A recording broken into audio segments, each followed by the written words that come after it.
Selamat datang kembali di Ancient Vale. Jadi, salah satu akting cameo paling cemerlang dalam Shang-Chi and the Legend of Ten Rings adalah ketika Wong melawan Abomination di klub petarung manusia super. Tapi, saya akan menjelaskan scam yang mereka jalankan, mengapa Wong dengan perjudian curang, dan yang paling penting, di mana Abomination dan apa artinya semua ini untuk masa depan Marvel Cinematic Universe. Sebelum itu, rekap singkat tentang siapa karakter ini dan di mana mereka saat ini berada di MCU. Wong tentu saja adalah ahli sihir Doctor Strange, rekan yang saya temui di film solonya. Dia seorang pustakawan yang mengambil pekerjaannya sangat serius, dan akhir-akhir ini dia berada di Sanctum New York, di mana Doctor Strange tinggal dan di mana dia bertemu Bruce Banner dan Tony Stark. Meskipun kita tidak melihatnya di film, skenario Endgame mengatakan kalau Wong adalah salah satu dari korban snap, jadi dia baru saja kembali untuk pertempuran akhir Endgame. Abomination lebih mudah untuk dilupakan karena dia main di 2008 Incredible Hulk yang hanya memiliki dua anggota pemeran yang kembali ke MCU. Salah satunya adalah William Hurt sebagai Thunderbolt Ross, dan jadi di Incredible Hulk, Ross bekerja sama dengan timnya. Ross, aktor yang brilian untuk tidak memiliki perawakan, menjadi prajurit pamungkas. Ross meningkatkan Blonsky sebagai serum prajurit super. Blonsky masih kalah melawan Hulk, jadi dia menekan seorang ilmuwan gamma untuk membuatnya lebih kuat seperti Hulk, meskipun campuran itu bisa menjadi Abomination. Kemudian setelah kematian, dia menjadi monster runcing besar dan musuh bebuyutan Hulk dari komik. Sebenarnya dalam komik dia membunuh istri Bruce dan Hulk meninju matanya yang menakutkan. Jadi itulah orang-orang ini. Ini adalah mereka, Wong dan Emil Blonsky. Abomination memasuki pertempuran di turnamen. Semua orang bertaruh pada Abomination karena dia adalah raksasa yang sangat dibenci. Jadi mereka berdua bertarung di ring tertutup karena mereka memiliki kekuatan super sehingga ada banyak uang di atas meja. Blonsky membuatnya terlihat cukup bagus, tapi kemudian Wong terbuka sebuah portal dan dia meninju dirinya sendiri, dan kemudian Wong menghukum Emil karena memukulnya terlalu keras saat mereka menghitung uang mereka. Lalu dia membuka portal untuk Blonsky dan dia masuk ke suatu tempat. Sekarang sulit untuk dilihat, tapi ini jelas suatu tempat yang telah kita lihat di MCU sebelumnya. Jadi kita telah tahu mengapa Blonsky akan menjalankan scam seperti ini. Dia orang jahat, tapi bagaimana Wong? Seharusnya dia hidup tanpa uang seperti biksu.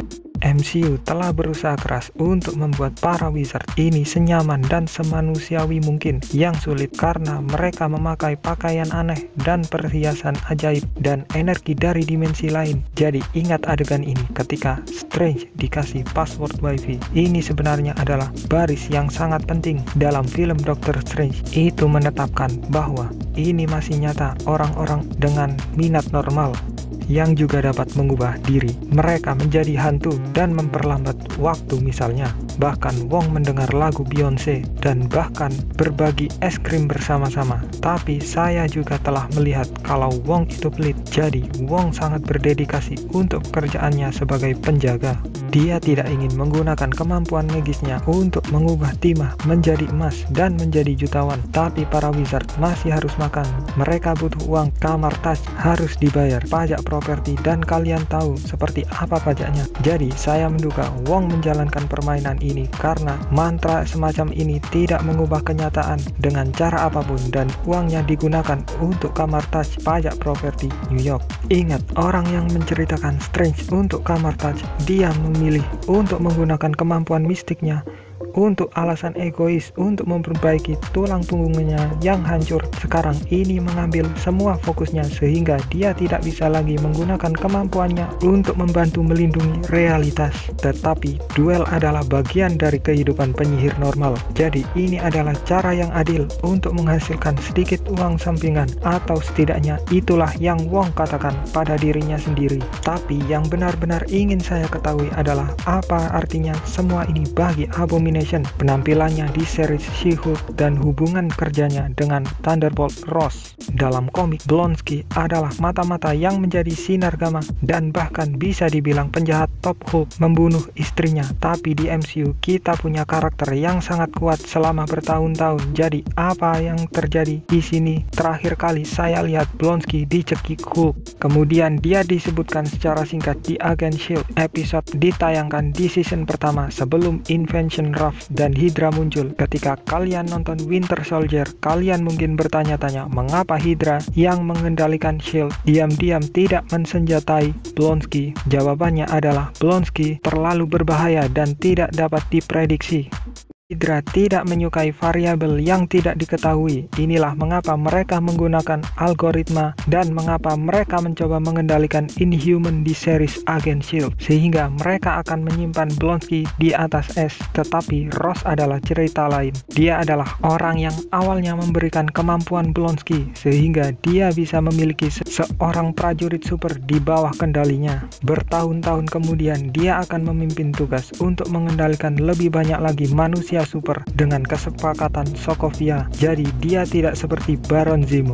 Ross tidak membenci manusia super. Dia hanya berpikir kalau individu yang ditingkatkan tidak di atas hukum, dia akan memastikan mereka ada di sisinya. Bahkan di Incredible Hulk, misi utamanya adalah untuk memburu Banner sehingga dia bisa mempersenjatai darahnya dan membuat lebih banyak tentara Gamma. Blonsky akan dikirim ke Ruff, penjara bertenaga super dari Civil War. Sebenarnya tempat Wong mengirimnya terlihat sangat mirip, bisa jadi Ruff. Sangkar kaca melingkar, bahkan sepertinya penjara yang dibuat oleh Fury untuk Banner. Sekarang permainan radiasi membuat Blonsky gila dengan kekuatan, tetapi dia bukan monster buas seperti Hulk. Thunderbolt Ross tidak akan melihat nilai dalam mengunci Blonsky di Ruff. Dia melihat manusia super sebagai aset yang digunakan di lapangan, sehingga dia akan mulai berbicara dengannya, menarik rasa kewajiban sebagai seorang prajurit, dan yang paling penting dia akan menawarkan jalan keluar dari Ruff. Mungkin Ross memberi Blonsky dan narapidana lain kesempatan untuk mendapatkan kebebasan mereka. Jadi Blonsky akan setuju dan dia akan berada semacam tahanan rumah di Ruff. Ross tidak bisa membiarkannya keluar. Tapi Ross bisa memaafkan kunjungan sesekali ke Cina untuk melakukan pertarungan kandang. Sekarang secara teori Blonsky bisa saja melarikan diri alih-alih kembali ke Ruff setiap kali. Tapi Ross telah menawarinya kesepakatan yang manis dan dia tidak ingin menjadi buronan dan menjalani semua ini lagi. Blonsky adalah prajurit dan dia bukan monster buas seperti Hulk. Kalian bisa bernaral dengannya. Sekarang Tim Roth dikonfirmasi untuk kembali ke MCU sebagai Blonsky untuk series She-Hulk. Saya pikir oh keren, dia bisa melawan Abomination. Tapi sekarang saya memikirkan kembali kalau Jennifer Walter adalah seorang pengacara yang berpraktek bahkan setelah dia menjadi besar dan hijau. Saya pikir series ini akan dimulai dengan dia membela Blonsky di pengadilan atas nama Thunderbolt Ross.